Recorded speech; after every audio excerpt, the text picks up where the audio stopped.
አንዳንድ ጊዜ ሰዎች ሌባና ሱሰኛ ሲሆኑ ከጀርባቸው የሆነ ቁስል እንዳለው ግልጽ ነው። ዛሬ ጆሮ ስላሳለፈው ነገር ሲያስብና እየሆነ ያለውን ነገር የእንጀራ አባቱ እንዴት ሲያሰቃየው እንደነበረና ብዙ ስቃይ ሲያደርስበት ብዙ መከራ ሲያሳልፍበትና በሱም ምክንያት ጎዳና ላይ እንደወደቀ ሲያስብ በጣም ያሳዝናል። እንግዲህ ለሀና ብሎ ሀናን ለመርዳትና አባቷን ለማሳከም ብሎ እንጀራ አባቱ ጋር ሂዶ ገንዘብ ጠይቆት ነበር። እሱ ግን ለሚበላበት እንኳን ሊሰጠው ፍቃደኛ አልነበረም። ከአጠገቤ ማትረቅ ከሆነ አንቄ ነው የምገል ብሎ ጉሮሮውን ነው ያነቀው ማለት ነው። ጆሮ ደግሞ በልጅነቱ ያሳለፈው ነገር ስላለ ሌና ውስጥ ጠባሳ ስላለበት ስለሚፈራው ቀጥ ብሎ ነበር ከሱ አጠገቤ የጠፋው። አሁን ግን እንደምንም ብሎ ገንዘብ አግኝቶ የሀናን አባት ፋዘርን ማሳከም እንዳለበት አምኗል። ሰላም ሰላም፣ ውድና የተከበራችሁ ቤተሰቦቼ እንዴት ናችሁ? ደህና ናችሁ? ከኔ ጋር ሁሉም ሰላም ነው። ለዚህ ቻናል አዲስ ከሆናችሁ ሰብስክራይብ በማድረግ ቤተሰቡ ነው። ዛሬ እንግዲህ ኖላዊ ክፍል 21 ይዤ መጥቻለሁ። ቪዲዮን እስከ መጨረሻው ድረስ በመከታተል አብራችሁ የቆዩ ሀሳብ አስተያየታችሁን ጻፉልኝ። እንግዲህ ያው የሰላም እናት ሰላም ምን እንደታመመች እያጣራች ነበረ። እንዲሁም ደግሞ ሀና ልጄ ሰላምን ምንድን ነው ያመማት? እኔ እኮ ሰላምን ደጋግሜ ብጠይቃትም ልትነግረኝ አልቻለችም። ስለዚህ ህመሟ ምን እንደሆነ ንገሪ ብላ ስትጠይቃት ልትነግራ ስትል ሰላም ከውጭ መጣች። ሰላም ምን እያወራችሁ ነው? እኔ ስመጣ ዝም ያላችሁት አለች። የሰላም እናት አይ ልጄ ምንም አላወራንም ዝም ብለን እኮ እየተጨዋወትን ነበር አለቻት።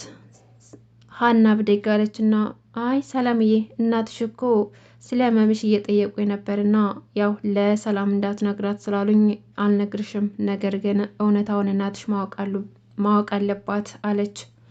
ሰላም በጣም ደነገጠች። እውነታውን ነገር ልጅ እንዳስወረደች ለእናቴ ልትናገርብኝ ነው ብላ ስለፈራች ምኑን ነው የምትነግራት? አንቺ ያምሻል እንደ ያለቻት አይ ምንም አይመኝም፣ ግን እናትሽ እውነታው ማወቅ አለባት። ይኸውልዎት እትዬ የሰላም ህመም የማህፀን ህመም ነው እና ትንሽ ደም እየፈሰሳት ነበረ። ለዛ ነው ደም ያስፈልጋት እንጂ ሌላ ነገር አይደለም፣ የማህፀን ቁስለት ነው አለቻት። ከዛም በኋላ ሰላም በጣም ተረጋጋች። ምክንያቱም እውነቱን ልታፈርጠው ነው ብላ ፈርታ ነበር። የሰላም እናት ወይኔ ልጄ እንዴት ይሄ ሁሉ ነገር ስትሆኝ ለምን አልነገርሽኝም? ለምን ደበቅሽኝ? እና አሁን በጣም ያምሻል? አሁን በጣም ህመም አለው ስሜት አለው ብላ ስጠይቃት አይ እማዬ ሁሉም እኮ ደህና ነው፣ አሁን ደህና ነኝ፣ እኔ በጣም ሰላም ነኝ። ግን ትጨናነቂያለሽ ብዬ ነው ያልነገርኩሽ እንጂ ደግሞ እንደ ፖሊስ ጥያቄ ስታበዥብኝ ነው ስታፋጥጭ ነው እልህ ይዞኝ ያልነገርኩሽ እንጂ ህመሜ እኮ ቀላል ነው እና ዶክተሩም ደግሞ በፈሳሽ ነገርና በውሃ ብቻ እንደምድን ነግሮኛል አለቻት።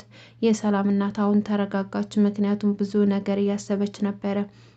ከዛም በኋላ እንግዲህ እናቷን እማዬ እስኪ እንድታቅፍኝ እፈልጋለሁኝ፣ ምንም አትበኝ እቀፊኝ አለቻትና እናቷ ካቀፈቻት በኋላ እንግዲህ ሰላም ያረገዘችለት ሰውዬ አሁን አንተነህ ሆኖ እየመጣው ከወይዘሮ ሜላት ቢሮ የሚሰራው አንተነህ ነው ማለት ነው። አሁን ደግሞ ሀናን በፍቅር እየተመኛት ይገኛል። ሀናን ውበቷን ሲያይ ምንም ራሱ መቆጣጠር አልቻለም። ሀናን በምንም መንገድ ይሁን በምንም ሀናን እበላሻለሁ የኔ ትሆኛለሽ እያለም ሲፎክር ነበር። ሀና ደግሞ ለእንደዚህ አይነት ነገር ቦታ የላትም።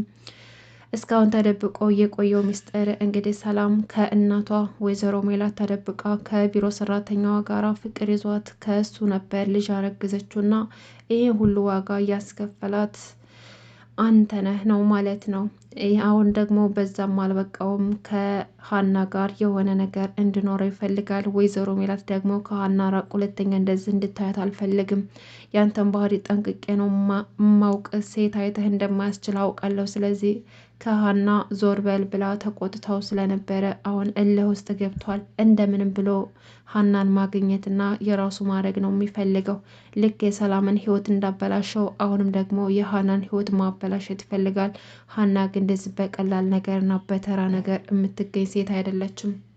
እንግዲህ ሀና ወደ ቤቷ ከተመለሰች በኋላ ስለ አባቷ ዶክተሩ ጋር ደውላ ጠይቃ ነበርና ዶክተሩ ደግሞ ጤናቸው እየተስተካከለ እንደሆነ ነግረዋታል። ብቻ ሰሞኑን ያለበት ሁኔታ ጥሩ እንደሆነና ዋነኛውን ክትትላቸውና ምርመራቸውን መድኃኒት መጀመር እንዳለባቸው ነገሯት እና እስካሁንም በጣም ያመማቸው እየወሰዱት ያለው መድኃኒት አቅም እያሳጣቸው እንደሆነ ነበር የነገራት። በዛም እያሰበች ተጨናንቃለች። ምክንያቱም አሁን ሀና እጇ ላይ ያለው ገንዘብ 50 ሺህ ብር ብቻ ነው እንጂ የአባቷ ደግሞ መድኃኒት መታከሚያ መድኃኒት መግዣ ቢያንስ 400 ሺህ ብር መያዝ አለባት የአባቷን መድኃኒት ለማስጀመር ማለት ነው። እና ቢያንስ እስከ 400 ሺህ ብር እንደሚፈጅባት ዶክተሩ ነግሯት ነበርና በዛን ምክንያት በጣም እያሰበች ስለሆነ መንገድ ላይ ብቻውን ፈዛ እየሄደች እያለ ጆሮ ሀና ሀና እያለ ቢጠራትም ልትሰማው አልቻለችም ነበር። ከዛ ሩጦ ይዛትና ምን ሆነሽ ነው? ቆይ በዚህ ሁኔታሽማ እኮ አልፈሽ ልትሄጂ ነበር እኮ አላየሽኝም? ምንድን ነው እንደዚያ ያሳሰበሽ ነገር ብሎ ሲጠይቃት ጆሮ እኔ በጣም ተጨናንቅ ያለውኝ አሁን እኮ ዶክተሩን ደውዬ ያናገርኩት ስለ አባቴ ሁኔታ ጠየቅኩትና አባቴ ጥሩ ደረጃ ላይ እንደሆነ ነግሮኛል አለችው። እና ታዲያ ያስደስታል እንጂ ምንድነው እንደዚህ የሚያጨናነቀሽ ብሎ ሲጠይቃት አይ ያልገባ ነገር አለ። አሁን አባቴ ደህና የሆነው ሰሞኑን ካመመው ነገር ነው እንጂ ሙሉ ጤንነቱ አይደለም። አሁን ደግሞ አባቴ በወሰደው መድኃኒት ምክንያት ጤናው እየተረጋጋና ወደ ጥሩ እየመጣ ነው። ስለዚህ አሁን ዋናውን ህመሙን መድኃኒት መጀመር አለብን፣ እንደ አዲስ ሕክምና ማድረግ አለበት። ለዛ ደግሞ ብዙ ገንዘብ ያስፈልገኛል አለችው ለጆሮ። ጆሮም ደግሞ ደነገጠና እና ስንት ነው የሚያስፈልገው ብሎ ሲጠይቃት ቢያንስ እስከ 400 ሺህ ብር ያስፈልጋል። እኔ ደግሞ እጄ ላይ ያለው 50 ሺህ ብር ብቻ ነው ጆሮ ብላ ነገረችው። እና የአባቴን ሁኔታ ምን እንደማደርግ አላውቅም። ቢያንስ ግማሹን እንኳን መያዝ አለብኝ፣ ህመሙን ለመታከም ቢያንስ ግማሹን እንኳን መያዝ አለብኝ ብላ ነገረችው። ጆሮም ደግሞ በጣም ደነገጠና እንዴ ይሄ ገንዘብ እኮ በጣም ብዙ ነው አላት። አዎ ጆሮ በጣም ብዙ ነው እና እሱ ነው እያሳሰበኝ ያለው ነገር አለችው። አሁን ላይ በቃ አይዞሽ አትጨናነቂ፣ የሆነ መላ እንፈጥራለን፣ አንቺ ብቻ እንደዛ ታስቢ አትጨናነቂ፣ ፋዘርም ደግሞ ይታከማሉ አላትና ወደ ስራዋ ትሄዳለች። ጆሮም እንግዲህ እንዴት ብሎ ፋዘርን ማሳከም እንዳለበትና ሀናን መርዳት እንዳለበት እያሰበ ይገኛል። የመጣለት ሀሳብ ቁጭ ብሎ ሲያስብ እራሱ በሀሳብ ጠለቅ ብሎ አንድ ጎኑ ሀናን አግዛት ይለዋል፣ አንዱ ጎኑ ደግሞ ከየት አምጥተህ ነው የምታግዛት ይለዋል። አንዱ ጎኑ ደግሞ ከእንጀራ አባት ሄድና ገንዘብ አምጥተህ ሀናን ማገዝ አለብህ፣ ፋዘርን ማሳከም አለብህ፣ በዚህ ጊዜ ከጎኗ ካልቆምክ ለመቼ ልትሆናት ነው እያለ አይምሮ ውስጥ ይመላለስበታል። እና አሁን ላይ የመጨረሻ ውሳኔ ያደረገው የእንጀራ አባቱ የእናቱን ንብረት ወርሶ ስለተቀመጠ እናቱም ስለሞተችበት ያንን ገንዘብ ቢያንስ ግማሹን የተወሰነ እንኳን ጠይቆ ፋዘርን ማሳከም የሀናን አባት ማሳከም ነው ፍላጎቱ። ነገር ግን ለዛ ድፍረት አልነበረው። ምክንያቱም በእንጀራ አባቱ ምክንያት ብዙ ተሰቃይቶ ብዙ ስላሳለፈ በሱ ምክንያት ጎዳና ስለወጣ ገንዘብ የእናቱ ንብረት እያለ ነገር ግን ያው የእንጀራ አባት ስለሆነ ባሏ ስለነበረ ገንዘቧን ስለወረሰ ልጇን አላሳድግም ብሎ ጎዳና ላይ ጥሎ ይኸው ጆሮ አሁን ላይ በሱ ምክንያት ሱሰኛ ሆኗል፣ ሌባ ሆኗል። በቃ የሆነ ትምህርት ሳይማር ብዙ ነገሮቹ ጎለውበት እዚህ ደርሷል። ራሱን እያስተዳደረ ጎዳና ላይ ወድቆ እዚህ ደርሷል። አሁንም ደግሞ እንዴት ብሎ ከእንጀራ አባቱ ገንዘብ አምጥቶ ሀናን መርዳት እንዳለበት እያሰበ ነው። ከዛም በኋላ የእንጀራ አባቱ ወደሚገኝበት ሰፈር ሄደና አንተ ደግሞ አባዬ ብሎ ጠራው። ጆሮ አንተ ደግሞ ማነህ አለው። እንዴ እኔን አታውቀኝም እንዴ? ልጅህ ነኝ አለው። ደግሞ ከየት የመጣ ልጅ ነህ? እኔ ልጅ የለኝም። ምን ፈልገህ ነው ደግሞ አሁን ከስንት ጊዜ በኋላ ተመልሰው ወደዚህ የመጣው? ምንድን ነው የፈለግከው ብሎ ጮኸበት። ከዛም በኋላ ጆሮ እስካሁን ድረስ አንተን ፈርቼ ብቻዬን ጎዳና ላይ ኖር ያለውኝ፣ ስሰቃይ ኖር ያለውኝ፣ ራሴን እንደምን ብዬ ሳስተዳድር ኖር ያለው። አሁን ግን ህይወት ከበደች። በቃ እርቦኛል፣ ምግብ ፈልጋለሁ፣ የምግብ እንድሰጠኝ ፈልጋለሁ አባዬ፣ ትንሽ ገንዘብ ፈልጋለሁ አለው።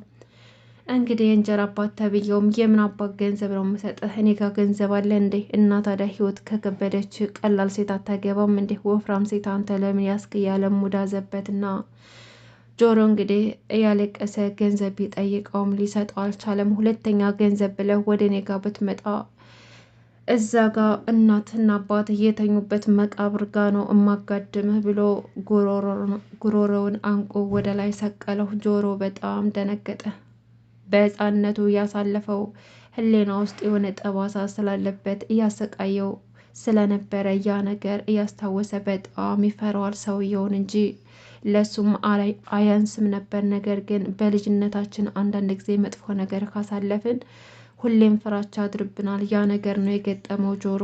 ሁለተኛ እዚህ ሰፈር ላይ አልፈልግም፣ ሁለተኛ አባዬ ብለህ ብትጠራኝ እገልሃለሁ ብሎ ካለበት ሰፈር አባረረው። ጆሮም ደግሞ መጀመሪያውንም እየፈራ ነበር የጠየቀው። ቢገለኝስ እያለ እየፈራ ነበር የጠየቀውና ነገር ግን ከእሱ ምንም ነገር አላገኝም እና አሁንም ቢሆን ግን መጋፈጥ እንዳለበት አምኗል። ጆሮ እንደምንም ብሎ ገንዘብ አግኝቶ የሀናን አባት ማሳከም እንዳለበት አምኗል። ምክንያቱም የሀና አባት ስለሆነ ብቻ ሳይሆን ለእሱም ደግሞ ልክ እንደ እውነተኛ አባት እየሆኑለትና ልክ እንደ ልጃቸው እየተንከባከቡት ስለሆነ እሳቸውን አሳክሞ ጤነኛ ሆነው ማየት ይፈልጋል። እንደገና ደግሞ ሀናን መርዳት ይፈልጋል።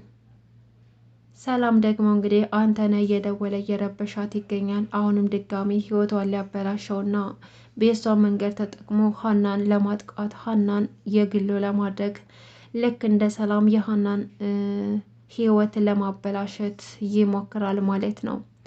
ከዛም በኋላ ስልክ እየደወለ ሲያስቸግራት ለሀና እንዴ ሀንዬ እኔ እኮ ስልክ እኮ ሲደውል አላነሳም ብዬ አሁን ግን ስደውለት አያነሳም፣ ድሮንም እኮ እንደማይፈልገኝ አውቅ ነበር አለቻት።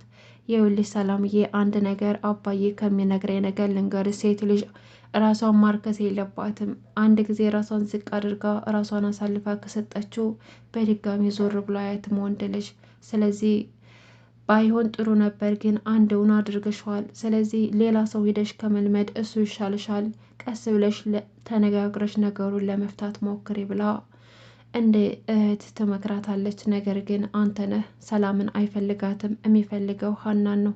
ውድና የተከበራችሁ ቤተሰቦች እንግዲህ ኖላዊ ክፍል 21 ይህን ይመስል ነበር። እስካሁን አብራችሁ ስለቆያችሁ ከልብ ነው የማመሰግነው። መልካም ጊዜ ተመኘውላችሁ።